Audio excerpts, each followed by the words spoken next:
낙선했지만 험지에 출마해서 의미 있는 행보를 보였던 두 분 함께 모셨습니다. 이재성 미래비전 연구소 대표 또 송교 변호사 두 분 오셨습니다. 안녕하십니까? 안녕하세요. 총선 이제 끝나고 두 분 어떻게 지내는지 궁금합니다. 우리 송교 변호사 어떻게 지내셨습니까? 다른 분도 마찬가지겠지만 이제 낙선의 아쉬움을 지지자들과 같이 나누고 있습니다. 거리에서 또 선거에서 시장에서 만나고 있습니다. 계속적으로 만나고 인사도 하고 그렇게 하는 겁니까? 그렇죠. 네. 우리 이재성 후보 이제 대표님도 그렇습니까? 예, 우선 저는 좀 감사 인사 드릴 분들 네. 감사 인사 드리고 체력이 많이 소진돼서 네. 체력도 좀 보강하고 또 앞으로 또 어떻게 일을 해 나갈 건지 계획도 세우고 그러고 지내고 있습니다. 예. 우리 이재성 우리 대표님 첫 출마 아닙니까? 예, 그렇습니다. 어땠습니까? 그 국회의원 선거 총선 해보시니까. 참 좋은 경험이었다라는 생각을 하고요. 정말 고마운 분들을 많이 만났던 거는 네. 또 제가 살아가는 데 있어서 굉장히 또 하나의 좋은 토대가 될 수 있을 것 같고요. 또 현실, 이게 우리 고향 부산의 정치 현실이구나라는 것도 좀 많이 느꼈습니다. 예. 지금 댓글에 KT24님, 나 이재성님 팬인데 엄청 응원했는데 유유 이게 글도 있고요. 예. 랑님도 이재성 후보는 너무 아쉽습니다. 글들이 많습니다. 자, 우리 송교 변호사님도 처음이죠. 저는 근데 항상 많이 하셨던 것 같아서 예, 경선만 처음 출마했죠. 네. 어땠습니까? 마찬가지죠. 네. 감사한 분들 많이 이제 만나는데 다만 저는 우리 정치 제도 그러니까 현재의 지역구 제도는 저는 좀 변화가 필요하다. 네. 그러니까 소선거구제라고 하죠. 그래서 다양한 민의가 보장되지 못하는 제도의 문제 그런 것을 좀 더 실감을 했다라고 생각합니다. 뭐 송파도 그렇고 사하도 그렇고 정말 민주당 입장에서 정말 험지 아니겠습니까? 우리 이재성 대표님 보니까 처음 여론조사가 30%포인트 이상 차이가 났던데 예. 좀 두려움이 없었습니까? 아마 지금 이 영입인재였잖아요. 그렇죠. 다른 데 가도 되잖아요. 하필 거기를 또 조경태 의원이 있는 곳. 제가 이제 작년 12월 14일 날 이제 인재 영입이 됐는데요. 정치를 하게 된다면 가슴 뛰는 일을 하고 싶다였습니다. 그래서 초중고를 나왔고 의대까지 다녔던 고향이 갈수록 쇠퇴해 나가는 것들은 한 지역의 문제가 아니라 우리나라의 전체의 문제다라고 생각을 했고요. 뭔가 좀 창의적인 해결책을 제시할 때 정치에 대한 신뢰 또 우리나라에 대한 비전이 제시될 거라고 해서 도전을 했는데 처음에 상대 후보랑 격차가 30% 이상 났을 때는 좀 두려웠죠. 하지만 제가 스타트업 할 때도 그런 얘기를 많이 했는데 스타트업 후배들이 스타트업 할 때 선배님 제일 중요한 게 뭐냐 그랬을 때 제가 no fear 그랬거든요. 두려워해서는 안 된다. 험지란 것을 알고 갔고 이게 험지구나. 근데 여기서 얼마만큼 따라가서 역전시키느냐 하는 게 도전이라고 생각을 하고 열심히 했던 것 같습니다. 예. 우리 송 변호사님도 질문 좀 드려보면 송파을은 뭐 쉽지가 않습니다. 민주당 입장에서. 근데 이 도전하는 그런 이유가 있을까요? 저도 우리 이재성 뜨겁습니까? 대표님과 기분이? 같은 생각이죠. 그러니까 뭐냐면 제가 평소에 이 정치는 자치 이해해야 되고 또 생활 이해한다고 봤거든요. 제가 살고 있는 곳에서 제가 활동하고 있는 곳에서 뜻을 같이 하는 사람들과 같이 변화를 만들어가는 것이 정치라고 생각을 했죠. 제가 왜 이 말씀 강조드리냐면 사실은 지금 윤석열 대통령이라는 이런 어떻게 보면 괴물 같은 사람이 등장한 것도 우리 정치가 평소의 생활 속에서 또 자치 속에서 발전했다면 등장하지 않았을 거거든요. 그래서 저는 늘 정치 지도자에 대해서 생활 속에서 자치 속에서 점검해 가는 게 정치라고 생각했고 그런 점에서 저도 이재성 대표와 같은 생각에서 도전을 한 겁니다. 배현진 의원이죠? 그렇죠. 해볼만 했습니까?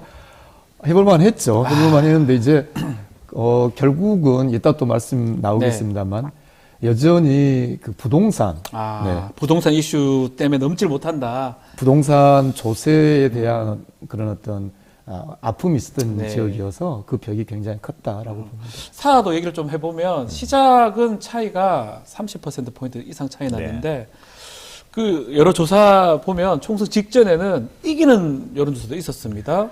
그렇지만 이제 결과는 이제 사실 이렇게 됐는데 총선 결과는 어떻게 보셨습니까?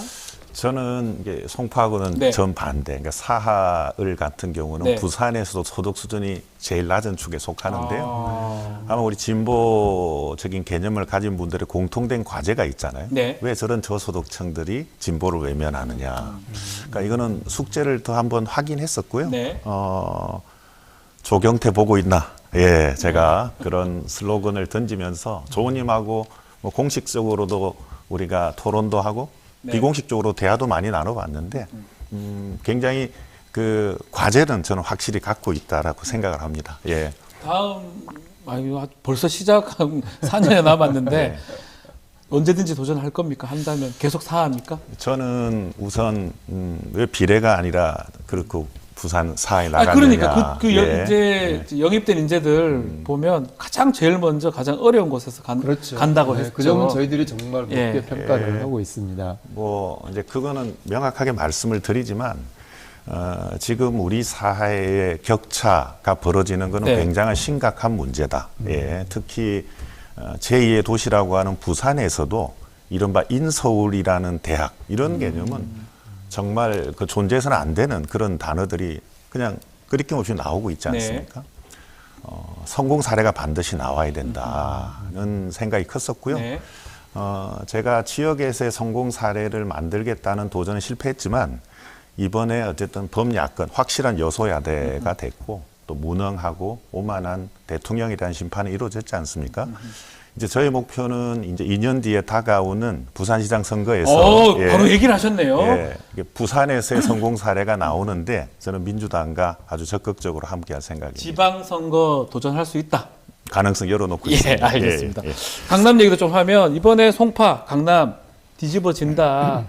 그런 얘기도 있었는데 실제로 이제 선거운동하면서 민심을 보니까 어땠습니까? 송파나 강남 쪽 사람들? 저도 아까 이제 이긴 결과도 있었다고 네. 했지만 강남에서도 특히 저도 그렇게 다르지는 않았거든요. 근데 이제 마지막 한 4, 5일 전부터는 상당히 변화. 그러니까 왜냐하면은 문재인 정부 시절 때 부동산 조세 정책이 그쪽 우리 지역에 많은 문제점을 이야기한 건 사실이거든요. 네. 이를테면 평생 투기한 분도 아닌데 그냥 고가 부동산이라는 이유로 도저히 받아들일 수 없을 정도로 과중한 부동산 조세 때문에 상당한 어떤 고통이 있었는데 특히 이제 우리 민주당이 이제 압승을 할 거라는 그런 생각들이 이제 광범위하게 확산되면서 네. 이제 이러다가 다시 옛날 부동산 그런 조세로 돌아가는 거 아닌가 그런 역풍을 굉장히 현장에서 이제 마지막에 좀 느꼈습니다. 근데 이제 부산 사례하고 우리 송파 사례는 정말 우리가 잘 좀 보면 좋겠는데요. 그러니까 한편으로는 우리 민주당으로 대변되는 우리 개혁 세력이 어떻게 하면은 지역에서 또 그리고 비교적 그러니까 상대적으로 어떤 부유한 지역이 아닌 곳에서 어떤 좋은 사례를 만들 것이냐. 그리고 반대로 역설적으로 우리는 이제 성공했다고 자부심 갖고 있는 분들이 모여 있는 지역에서 우리가 어떻게 더 지지를 끌어낼 것이냐. 이 두 개가 다 결합돼야 저는 3년 후 대통령 선거에서 이길 수 있다고 생각하거든요. 강남하고 송파하고 이번에 민주당에서 좋은 결과가 안 됐던 곳에서 어느 정도 성과를 거둬야지. 그래야 대선에서 우리가 이길 수 이긴다고 있으니까. 봅니다. 그런 점에서 굉장히 우리 이 대표님 역할 또 제 역할도 대단히 저는 중요하다라고 생각하고 있습니다. 다음 도전하십니까? 저는 아까 말씀드렸듯이 자치 그리고 생활 이게 우리 민주주의의 토대라고 생각하기 때문에 네, 저는 계속 도전할 생각입니다. 두 분 다 벌써 죄송하지만 낙선한 지 얼마 안 됐는데 벌써 또 한다고 하니까 질문이 제가 좀 더 죄송스럽네요. 저희들은 이제 4년 후 구체적인 것을 떠나서 우리가 하고자 했던 우리가 갖고자 했던 그런 정치의 가치, 민주주의의 가치를 지역에서 계속 실천해 나가겠다 그런 의미죠. 특히 말씀하신 대로 지방선거 또 대통령 선거가 있기 때문에 대표적으로 우리 두 지역에서 얼마나 좋은 어떤 우리 개혁 세력이 더 득표를 해내느냐가 굉장히 중요하다고 생각합니다. 하신다면 뭐 두 분도 지금 하던 송파, 사학을 해서 하겠다 이렇게 말씀 주신 것 같고 지금 총선 얘기도 했는데 이번 민주당 총선 두 분은 뭐 낙선했지만 전체적으로 보면 어떻습니까? 평가를 좀 해줄 수 있을 것 같아요. 예, 그 앞서도 말씀드렸지만 그 경제 실점, 네. 특히 물가는 굉장히 심각해지고 있고요. 제가 생각했던 것보다도 현장의 경기 침체는 훨씬 더 컸습니다. 네. 그리고 지금 4월 총선이 끝났기 때문에 이제 사실 좀 미봉책으로 막아뒀던 여러 실책들이 터져 나올 거기 때문에요. 예. 그래서 굉장히 어려워질 거다. 그 부분들에 대해서는 걱정이 크고요. 네. 이제는 이제 민주당이 윤석열 정부에 대한 뭐 견제나 심판을 넘어서 수권, 대한정당으로서의 준비를 본격적으로 해야 될 거다라고 생각을 합니다. 그런 시점에 와 있다. 예. 송기호 변호사님께 이 질문을 좀 드려보겠습니다. 뭐 유명하신 분이긴 한데 미국계 사모펀드 메이슨 네.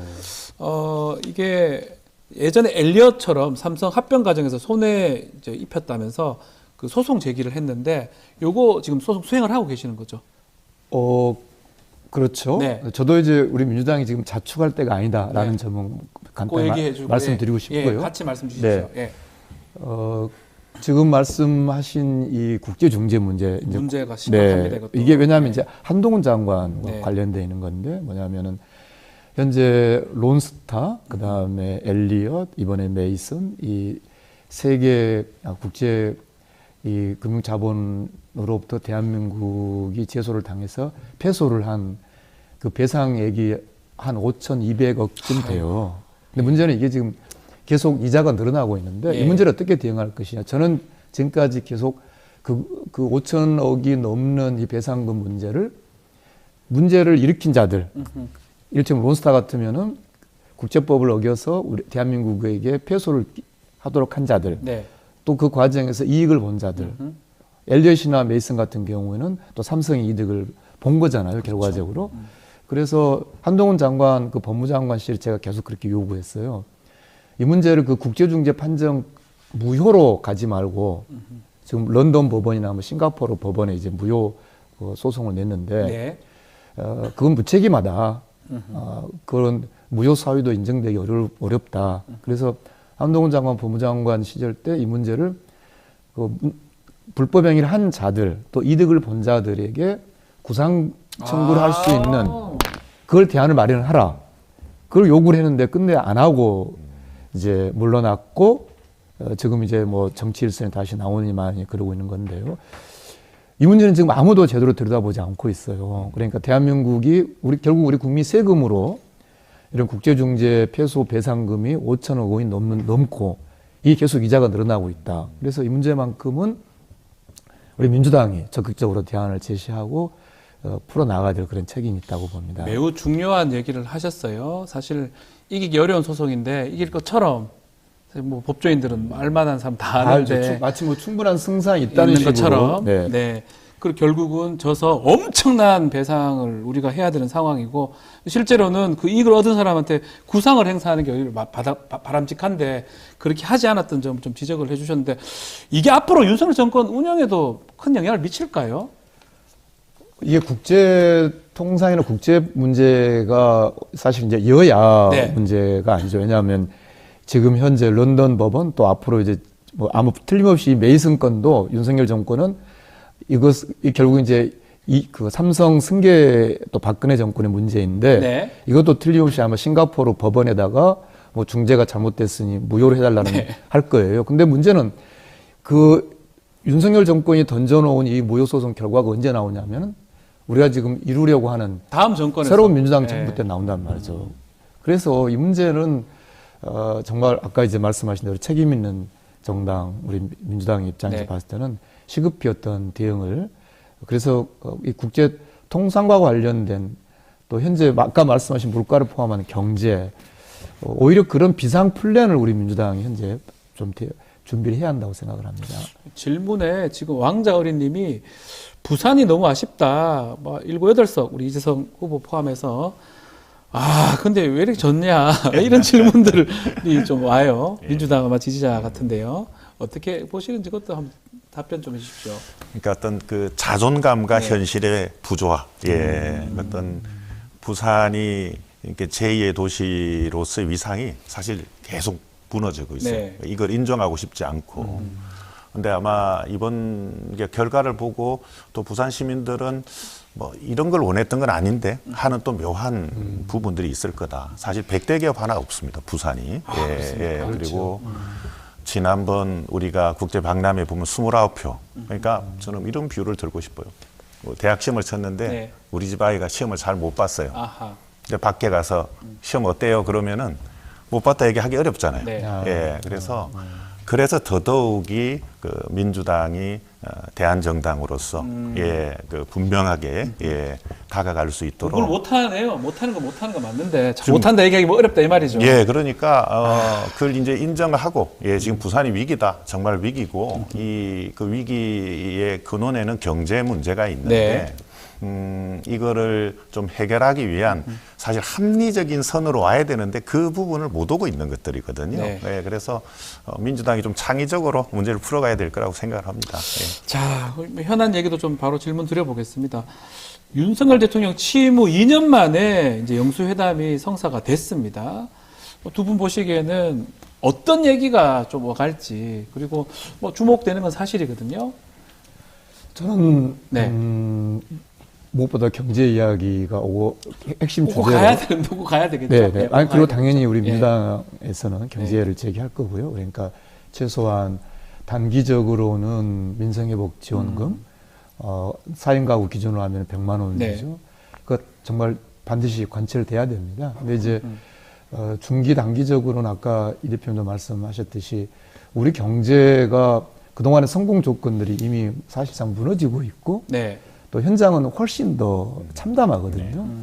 여기에 대한 근본적인 어떤 비상, 사실 경제 비상 사태라고도 할 수 있어요. 네. 저는 그 문제부터 제기될 것으로 보고 또 제기한다 생각합니다. 경제를 꼭 얘기해야 되고, 뭐 인선 이것도 인선이지만 그 중에 지원금 4인 가구 100만 원, 1인당 25만 원 그 얘기가 우선적으로 나와야 될 것이다. 이렇게 짚어주셨습니다.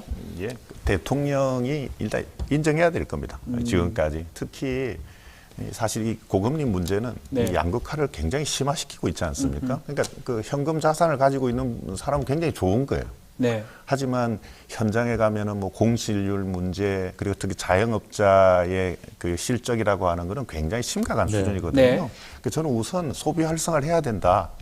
그런 면에서 우리 민생회복 지원금 같은 경우는 일단 그 대통령도 과감하게 받아들여야 됐으면 좋겠다 이런 생각을 합니다.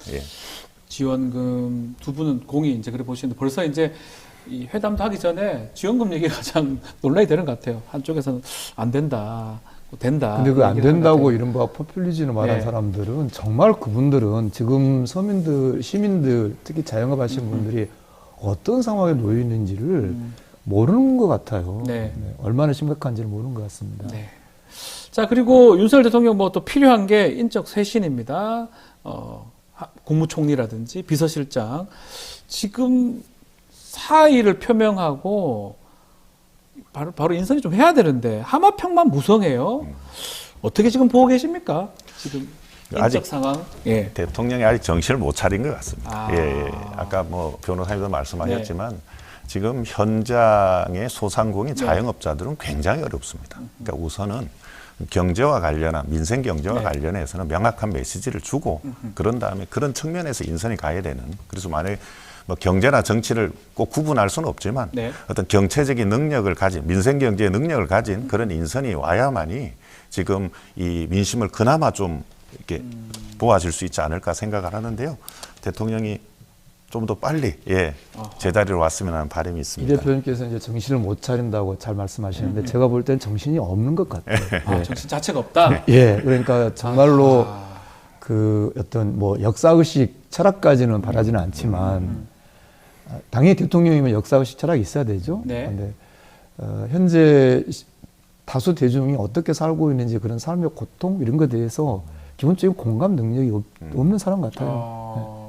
그러니까 오히려 지금 인선은 경제 회복에 맞춰서 일단 해야 된다 이렇게 보시는 거군요. 그렇죠. 뭐 누구를 불러서 뭐 만찬하고 누구를 어떻게 뭐 비난하게 하고 뭐 그런 분 굉장히 저는 어떻게 보면 여전히 그냥 부부가 여전히 그냥 그 부부 놀이하고 있지 않나? 아, 그 정도로 심각하다. 네. 그 민주당 인사들이 거론이 됐어요. 박영선 전 장관이라든지 양정철 민주연구원장 거론되는데 그런 부분들은 어떻게 우리가 해석을 해야 됩니까? 뭐 전형적인 구태다. 예. 그러니까 앞서도 말씀드렸지만 이게 어떤 뭐 단기적인 네. 쇼맨십으로 해결될 문제가 아닙니다. 지금 구조적인 문제고요. 경제는 굉장히 어렵기 때문에 네. 국민들 입장에서 이런 분들이 일을 한다면 그래도 경제가 좀 나아지지 않겠냐 하는 그런 분들이 명확하게 들어와야 될 거라고 생각을 합니다. 그만큼 인선이 중요한데 아직까지 그런 느낌은 안 든다라고 네. 두 번 짚어주셨고요. 민주당 얘기를 좀 해보면 지금 사무총장에 김윤덕 의원이 됐고요. 정책위 의장에 진성준 의원이 임명이 됐습니다. 좀 일각에서는 너무 친명계 위주로 된 거 아니냐 이런 평도 있는 것 같은데 어떻게 보고 계십니까? 근데 저는 이렇게 친명 또는 뭐 그렇지 않은 네. 명 이렇게 나누어서 언론이 너무 접근하는 것 자체는 대단히 잘못됐다고 보는데요. 지금 이제 8월 전당대회를 앞두고 이제 특히 기존 사무총장이 물러나면서 이제 이렇게 인사를 할 수밖에 없는 상황이죠. 근데 저희들은 지금 민주당 시기가 뭐 이른바 친명이 아니냐 그런 관점이 아니라 이번 총선을 치르면서 많은 문제들이 사실 드러난 부분도 있거든요. 그러니까 우리 정당 민주주의, 우리 당원들의 의사가 더 집약되고 또 효과적으로 나타날 수 있도록 우리 정당 개혁, 내부 개혁도 더 해야 되고요. 네. 특히 이제 이번에 그 새 사무총장이나 정책위에서 핵심적으로 뭐 친명 그런 게 아니라 경제 문제. 당장 우리 민주당의 비상경제계획 플랜 가동하는 뭐 이런 데 좀 집중하지 않을까 그렇게 생각합니다. 경제 문제에 더 포인트를 맞추고 이 사람들이 일을 해야 된다 이렇게 보시네요. 네. 어떻게 보십니까 지금 인물들? 예, 뭐 어쨌든 8월 달에 다시 또 인사가 있을 거지 않습니까? 그때 예. 새 지도부가 들어오면 또 바뀔 가능성이 있겠죠. 네, 예. 네. 앞서도 말씀드렸지만 이제는 대한 수권 정당으로서 명확히 하지 않으면 또 다시 큰 위기가 올 수 있기 때문에 네. 민주당이야말로 진짜 정신 똑바로 차리고 우리 국민이 주신 이 소중한 기회를 네. 다음 지자체 선거, 그 다음 대선까지 잘 이어가야 될 거라고 생각합니다. 두 분께 질문도 한번 드려봐야 될 것 같아요. 민주당 내에서는 이재명 대표 연임 얘기로 좀 뜨겁습니다. 어떻게 하는 게 맞다고 보십니까?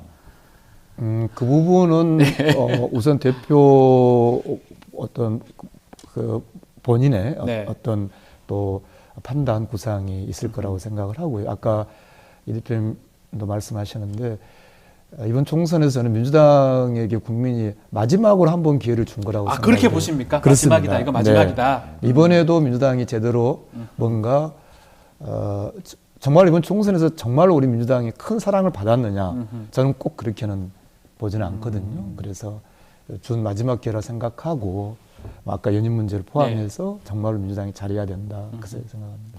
우리 이재성 대표님도 한번 말씀 주십시오. 예, 본질은 비전이라고 생각합니다. 아하. 이제 국민들 뭐 회사로 치면 사실 CEO가 누가 되느냐 이전에 이 회사가 갖는 비전을 네. 이 CEO가 얼마나 잘 풀어낼 거냐 하는 부분이지 않습니까?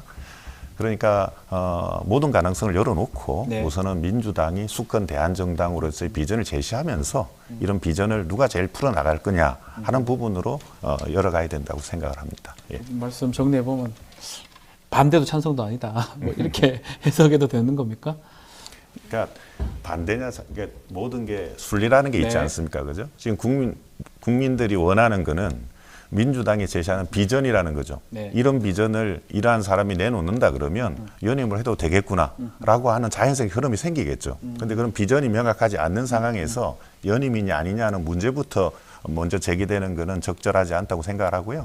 현재 당 대표시기 때문에 좋은 어떤 수권 대한정당으로서 비전을 제시하기를 기대하고 있고 그럴 거라고도 생각을 합니다. 네, 그렇게 믿고 있습니다. 네. 즈다로바님입니다. 두 분 같은 인물이 민주당 후보라는 게 자랑스럽고 희망이 보이는데 자주 좀 방송에 나왔으면 좋겠다 이렇게 글을 자주 주셨어요. 불러주십시오. 자주 좀 방송 활동도 좀 하시면 좋을 것 같습니다. 두 분도. 그래서 그 글도 주셨고요. 자, 앞으로 좀 행보라든지 좀 목표, 계획 말씀 좀 부탁. 송 변호사님부터. 예. 무엇보다도 이번 총선에서 지지해 주신 우리 송파 유권자님들께 깊은 감사 말씀 다시 한번 드립니다. 네. 앞으로 행보는 아마 저나 이 대표나 거의 비슷하지 않을까. 우리가 지향하고자 했던 정치 민주주의 가치, 특히 저는 자치의 또 어떤 생활 정치의 가치를 또 지역에서 네. 더 열심히 해 나가겠습니다.